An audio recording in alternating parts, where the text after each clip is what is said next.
A warm afternoon, thankfully, and we're talking with Joe, and like a lot of other folks out here from the riverbed. Now points unknown, Yeah. let's say. But at one point, Joe, you were at Bridges at Kramer, one of the, according to some people in this county, premier shelters that are offered by the county. And you were placed there. Tell me about your experience at Kramer. My experience at Kramer was pretty much like being in prison. I mean, you got to ask for permission to leave, just do anything there. I mean, I was restricted from a lot of things, just going outside and smoking a cigarette. You know, you had to have somebody watching over you, some security guy, and it didn't feel very good. That cleanliness, it was bad.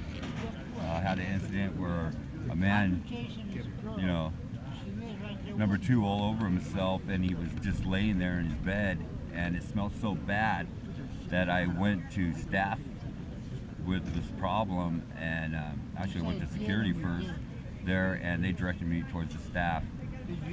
When I approached the staff and told them what was going on, it smelled so bad it was just making me gag.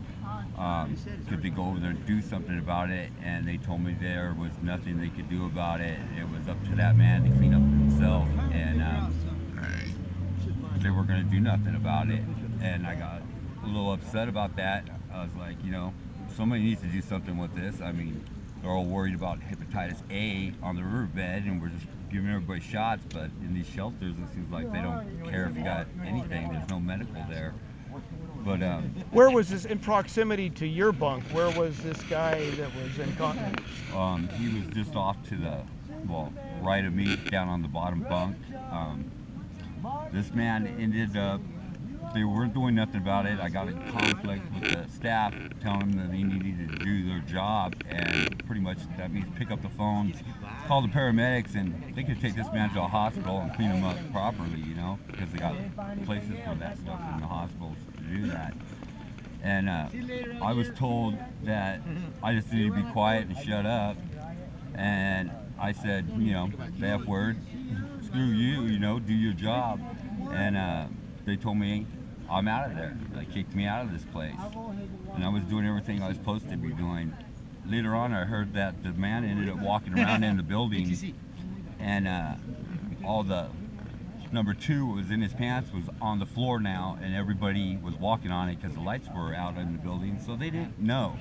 And pretty soon, everybody's gagging in there, and they realized people have been walking on this guy's due, and they had to mop it up and wake everybody up at like 3 in the morning to get this cleaned up. So did they then realize their mistake and let you back in? No, they for a while I was out for almost like 2 weeks before I got somebody came up and said, oh yeah, you can come back. You know, basically I don't want to go back there. They don't even check you for TB when you go in that place. I mean, it's not good. It's dirty. It's unclean. The chairs they use, they're padded, and people that do this stuff, like, you know, poo all over themselves, are sitting in these chairs and they're not being cleaned properly. So who knows what's on that stuff? There should be at least plastic chairs where you can spray them down and stuff. But as far as being healthy or putting people that need help into places that can help them, it's not happening. It's not happening at all. Yeah. Speak about the conditions. How close are you to the people? Paint me a picture of how tight it is in there. Shoot, you get up. It's just like being in jail. I mean, you got barely any space. It's just like being in jail if you've ever been there. I mean, close quarters and everything's confined. There's really no room there. The locker spaces they give you, that ain't nothing, and they were like searching that stuff, and stuff was always coming up missing. Your boxes were coming up missing, and it was crazy. It's just like, but they acted like they didn't even care. It's just like they were there just to do this little deed and go on their way. But this is what Orange County has got for us on a crash team in an emergency state. could have been, you know, bigger than what it was, and we're we're in big trouble. Are they still bunking people one on top of the other over there? Oh yeah, they're trying to make as much room in there as they can. I mean, that's where the money's at, right? Aaron. Yeah. Okay. So is it everybody stacking their clothes on the bedposts, and is it? Oh yeah. You get any privacy at all in a situation like that? No, you don't get no privacy there at all. There's none. I mean, even if you go in the bathrooms, I mean, they follow you in there and make sure you're not smoking cigarettes or whatever. Okay, I get it, but you know, I didn't do nothing to deserve all this. I'm trying to stay out of jail, not go back in. Yeah.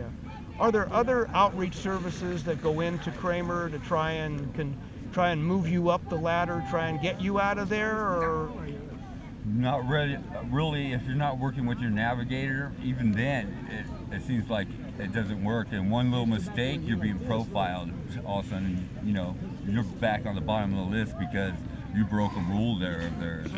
And that's bullshit. I mean, come on, look what they're doing. Yeah, yeah.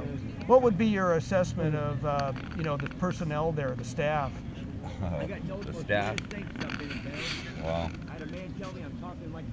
I don't know. I think kindergartners could run that building better than they could. But personally, if we got a police of our own, I think we should be running it. That's the way I feel. I got 3 generations in this county, and they're trying to push me out of here. I don't have nothing else to go to, or any family. I don't know what to do. But I just hope things get better somewhere. That's all. Would you go to a shelter at this point, having been through the experience at Kramer, if they offered you right now to get up and go to, let's say, Anaheim Way or one of the other newer shelters that's opened up? Would you go there? No, I don't trust them. I mean, everything these people have said to us since we left the riverbed, oh, we're going to make your life better and all this stuff. I told them way back then they were full of, you know, bull. And all they do is lie to us and seem to push it. As soon as you make a mistake, they push you out of the building and you got to start over, or you're on the streets, you know. Hey.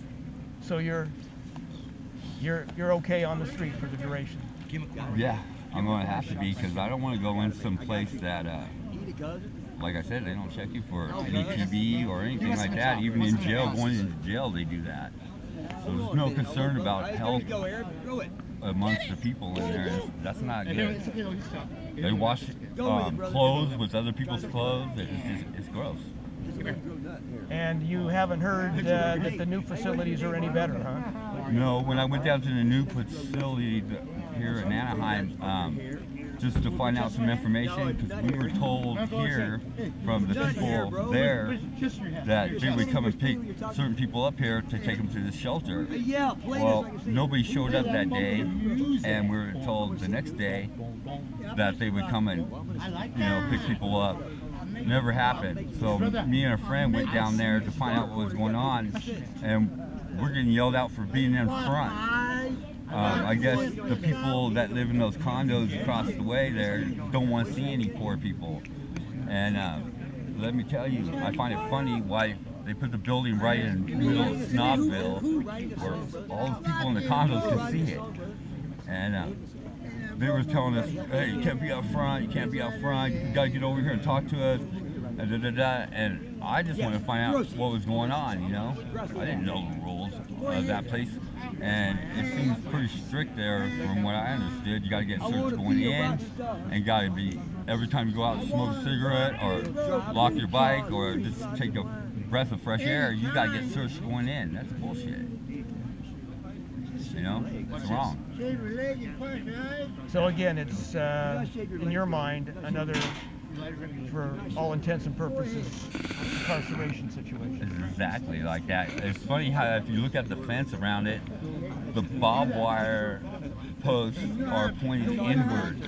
That's to keep you from coming out, not going in.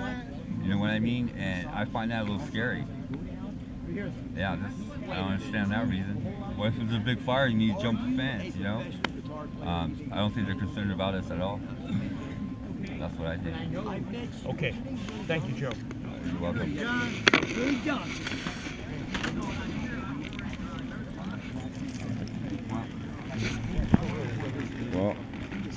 there's the information from Joe here. Please share the video. Do join Homeless Advocates for Christ on Facebook. Pray that the conditions at the shelter improve and that more permanent supportive housing is created. That's what ultimately is the solution for people that need housing. Sometimes the warehouse approach doesn't work so good, and people leave, and then got just more people back on the street again. So thanks for your prayers and support. Again, do join Homeless Advocates for Christ. Share the video, and like, subscribe, and I'll try to keep you updated on how things are going on out here in Anaheim in the county area, Orange County. So thanks for your prayers and support. May God bless you as you seek first the kingdom always.